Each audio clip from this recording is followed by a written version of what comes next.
Harold Gregory Hal Moore Jr., better known as Lieutenant General Hal Moore, died February 10th, 2017. He was a United States Army Lieutenant General and author. He was a recipient of the Distinguished Service Cross, which is the United States military second highest decoration of valor. And he was the first of his class at the West Point Academy in 1945 to be promoted to Brigadier General, Major General, and Lieutenant General. Moore is best remembered as the Lieutenant Colonel in command of the 1st Battalion of the 7th Cavalry Regiment at the Battle of La Drang in 1965 during the Vietnam War. The battle was made into a movie, We Were Soldiers, in 2002, which starred actor Mel Gibson as Moore. Moore was the honorary colonel of that regiment. This was the first battle of the Vietnam War involving troops from the United States of America, which almost ended as the 7th Cavalry battle at the Little Bighorn, with all the American troops killed by the Sioux and Sitting Bull. History, if you do not know it, will repeat itself.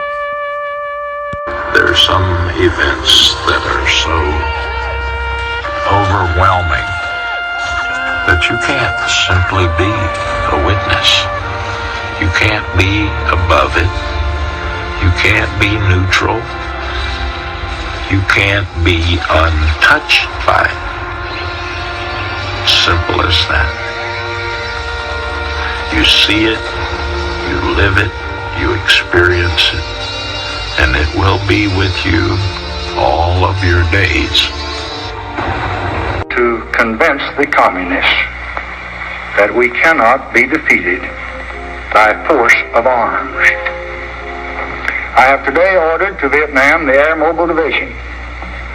Insert soldiers into combat using helicopters. For this encounter, they will make their first attempt at inserting a force of 450 Americans to fight the 200 NVA. Was eager to see just how tough these legendary Americans really were. So they followed an old Vietnamese saying, if you want to fight the tiger, you must first lure him out of the mountain. Bravo's 1st platoon captures a single, unarmed NVA soldier. He's immediately taken to the command center for interrogation. At 11:20, the prisoner makes an incredible revelation. He tells the interpreter there are 3 full battalions of North Vietnamese soldiers on the mountain, and that all of them want very much to kill Americans. Broken arrow! Broken arrow! I'm saying this! Broken arrow! Broken arrow! Confirm, broken arrow. Broken arrow, confirmed! Broken arrow? That means that an American has been overrun, calls in every combat aircraft for support. My God, there's no hiding it now.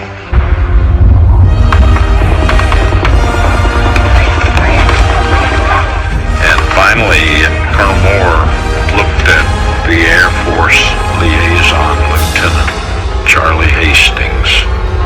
Moore looks at him and says, call Broken Arrow. Broken Arrow was a code at that time, meant that an American unit was in dire danger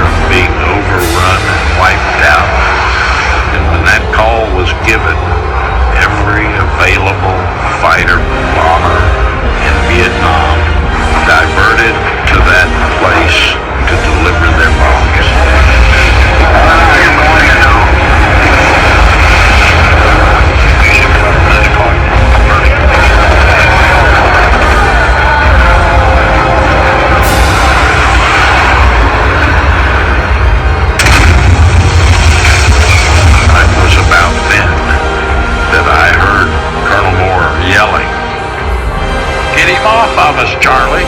Get him off of us. Call that SOB off.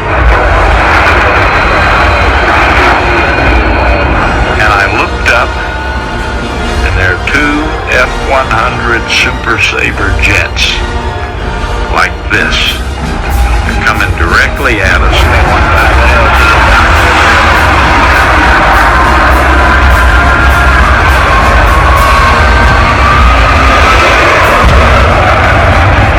The lead plane has already punched the pickle switch and turned loose canisters of napalm.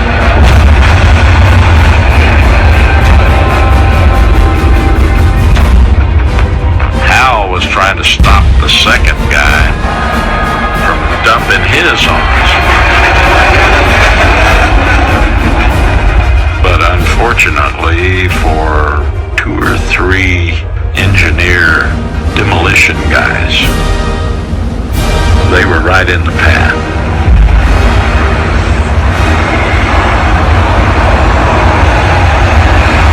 And in that flame I could see these 2 men dancing and screaming. Broken arrow!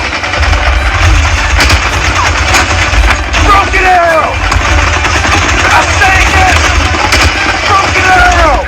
Broken arrow! Confirm, broken arrow. Broken arrow? That means that an American's been overrun, causing every combat aircraft for support. My God, there's no hiding it now. I know this is hard for a lot of y'all, but in your own words, tell us what happened in the La Drang Valley when y'all was ambushed by North Vietnamese and was outnumbered 20 to 1. Packs on the ground like this, and opened our shirts and lit cigarettes and drank water. And we waited, and we waited, and we waited. We go forward, we pass through at least one company, and these guys are sitting, smoking, joking, and I'm thinking, not a good idea. And then whack, everything opened up. Just incredible. At that point, I was in a half crouch, saying, what is this firing that's going on all around me? The fire. Men with machine guns that suddenly pumped out of the ground, started spraying us. Snapped the air, hit the ground beside them. You know they're aiming at you. And I thought, oh, Jesus, they're all over us. They were determined to kill us all. And I was determined that wasn't happening. You were the sergeant. I lay with my head on his right shoulder. North Vietnamese guy lay on top of me, using me and the sergeant as a sandbag for his machine gun, and started to fire. Hot shell casings were falling on my back.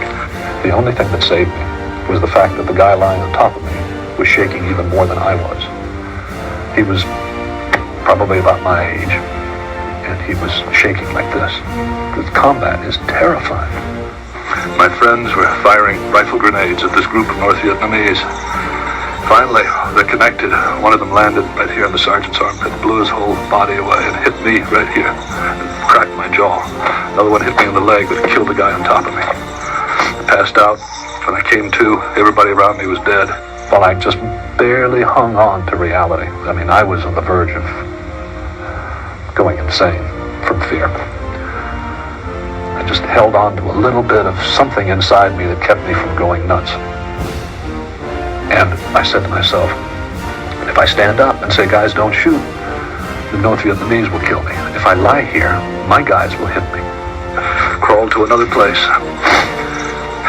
They got hit by machine guns and mortars, and everybody there got killed or wounded. And later that afternoon, they started to mortar us. One got me in my right leg. And I almost bled to death because it cut a vein in my leg. I tore the bandages off my face, tied it around my leg, and made a tourniquet until I screamed with pain. Passed out again, woke up, I was alive. They jump up right in front of you, 5 yards in front of you, 4 yards, hand-to-hand combat.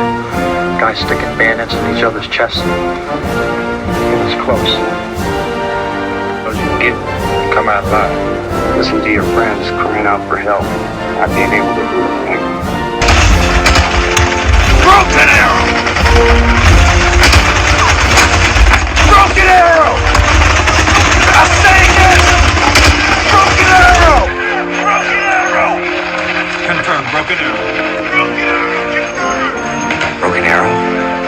of America has been overrun, causing every combat aircraft for support.